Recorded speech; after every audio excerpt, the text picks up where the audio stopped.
Le dernier quart d'heure de Smart Bourse, chaque soir, c'est le quart d'heure thématique. Le thème qui nous réunit ce soir, c'est celui de l'innovation. Nous sommes encore dans le sillage des trophées de l'innovation qui étaient organisés au cours de ce mois de novembre par LBPAM et nous recevons en série les différents lauréats. Ce soir, c'est le lauréat de la Green Tech qui est à mes côtés, Ludovic Quinault, CEO et cofondateur de Molluscan AI. Bonsoir Ludovic. Bonsoir. Merci beaucoup d'être avec nous et félicitations encore à vous et aux équipes de Molluscan AI pour ce trophée de la Green Tech 2025 qui vous a été remis par LBPM. Racontez-nous l'histoire évidemment de Molluscan AI et surtout comment est-ce qu'on transforme des bivalves, des huîtres, des moules, des pétoncles en capteurs, parce que c'est ça l'histoire de Molluscan AI. Eh oui, c'est ça. Alors, donc déjà, on vient de la recherche fondamentale, donc qu'on appelle une deep tech, CNRS Université de Bordeaux, biologie marine. Ça, c'est Jean-Charles Massabuot. Eh oui, exactement, cofondateur. L'autre fondateur. L'autre fondateur, voilà. Et donc, l'idée, c'était de faire l'étude des animaux, de leur physiologie, pour comprendre leur comportement. Et de pouvoir, après, en ayant réussi ça, de l'utiliser pour faire de la biosurveillance. Et la biosurveillance, qu'est-ce que c'est ? C'est utiliser le vivant pour surveiller l'environnement.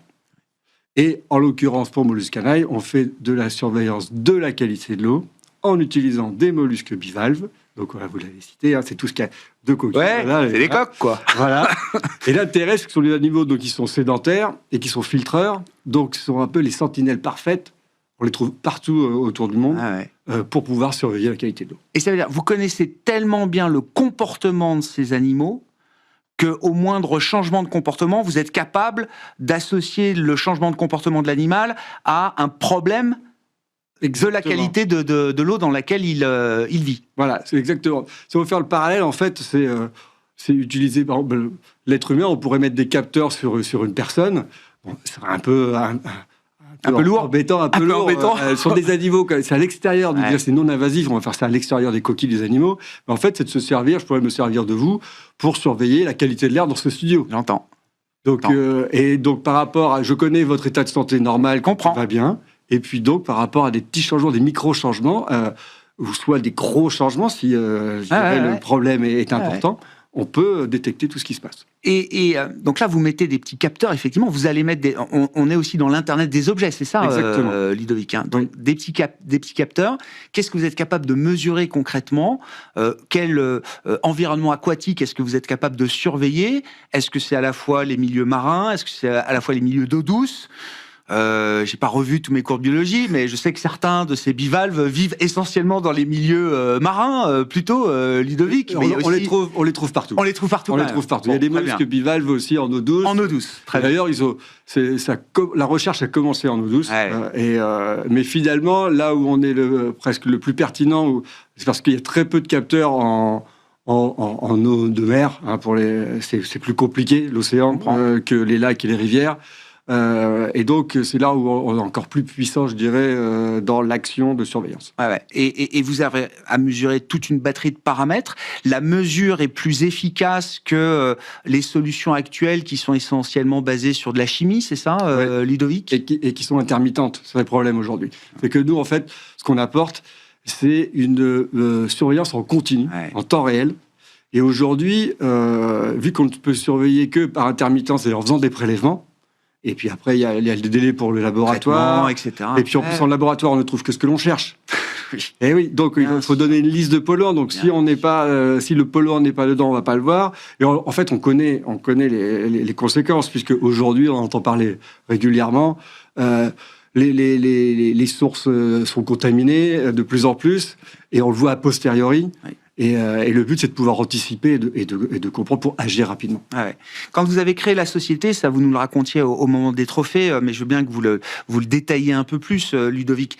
Tout de suite, donc venant de la recherche fondamentale, société de deep tech, tout de suite vous vous êtes posé quand même la question des clients. Qui va utiliser ma solution et quels vont être mes clients ? Et ça, c'était dès le départ natif dans l'idée de la création de l'entreprise. Oui, exactement. Ça, c'était important. Pour moi, qui ne suis pas un chercheur, mais qui suis un statisticien et avec une expérience d'entrepreneur, c'était tout de suite de se confronter au marché. La technologie, je savais qu'elle tournait, qu'elle fonctionnait, était opérationnelle, mais maintenant, le tester auprès du marché, auprès des acteurs, et de bien comprendre leurs besoins et de pouvoir y répondre. Donc c'est pour ça qu'on est autofinancé. Et c'était aussi un challenge de se dire, allons chercher vraiment le business pour prouver notre modèle et ensuite on avancera avec au rythme où on pourra et on ira chercher des fonds si besoin. Bon, mais qui ont été vos premiers clients? Qui sont ceux qui vous ont fait confiance dès le départ, qui vous ont permis d'être autofinancé jusqu'à présent, Ludovic? Et pour quel type d'installation est-ce que vous avez travaillé là? Alors il y a des grandes verticales, il va y avoir tout ce qui est assainissement, on travaille avec Suez, donc en surveillance de rejet de stations de traitement des eaux usées par exemple.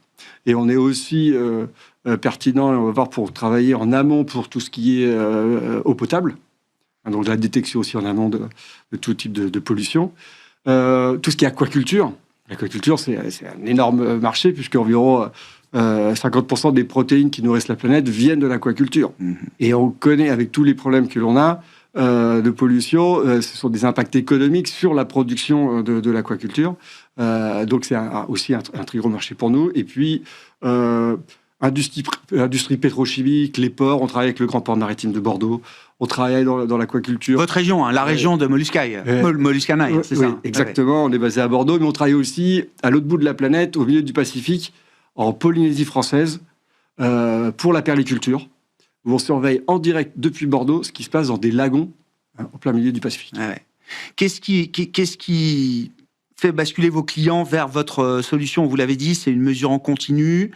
C'est moins cher, c'est plus efficace que les solutions qui sont présentées au marché aujourd'hui. C'est-à-dire, on va être complémentaire ou substitutif, ça va dépendre, mais on va être un hybride entre les deux, puisque on va pouvoir dire, il se passe quelque chose à ce moment-là, et on voit l'impact, on mesure l'impact, et si après le client veut aller plus loin, veut recourir... Il y a des tests complémentaires qu'on peut mener, mais l'intérêt, c'est qu'ils vont être faits au bon moment.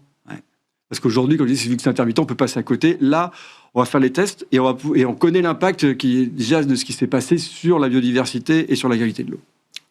Tout ça, évidemment, se fait sans mal pour les animaux. On est d'accord. Oui, on est d'accord, puisque justement, c'est important pour vous quand même. Et c'est important. Et pour tout le monde. Voilà. Et ce qu'il faut savoir, vu que donc on vient de la biologie marine, de l'observation des animaux, le principe de l'observation, c'est de ne pas biaiser l'observation en ayant un impact en choquant l'animal. Voilà, bien sûr. Donc l'intérêt, c'était, on l'a prouvé à travers des articles scientifiques, que les animaux équipés de microcapteurs à l'extérieur des coquilles, donc ne se sentent pas observés. Et donc c'est là l'intérêt, c'est qu'on peut vraiment voir le comportement normal de l'animal et voir tous les impacts de différents types de polluants sur leur physiologie. C'est quoi la vision que vous avez désormais pour Molluscan-Eye partant? Alors c'est une société qui a quelques années à peine d'existence, c'est ça, Ludovic.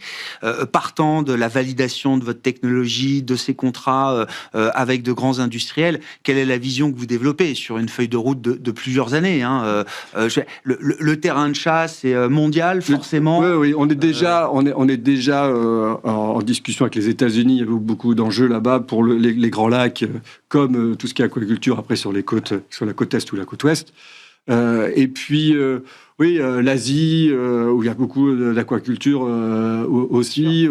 Donc, l'aspect réglementaire dans le domaine de l'aquaculture vous est favorable, j'imagine. Oui. Et puis surtout, en fait, un environnement réglementaire qui pousse à aller chercher des solutions. Et qui pousse à la biosurveillance, de toute façon. Et puis après, il y a la pression, de toute façon, de la pollution actuelle. C'est-à-dire qu'on sait que les ressources en eau, avec le dérèglement climatique, ça va être de plus en plus compliqué. Donc, si en plus c'est pollué, les enjeux, les gouvernements les connaissent, et donc c'est quelque chose qui est poussé à tout niveau.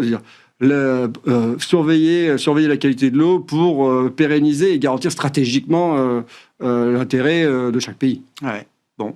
Et le plan de développement, alors, parce que vous êtes en charge aussi du développement chez Molluscan-Eye, partant de l'idée que vous avez été autofinancé jusqu'à présent, est-ce que vous avez besoin, peut-être désormais, d'entrer dans une étape différente pour accélérer, pour vous leverager, comme on dit? Oui, exactement.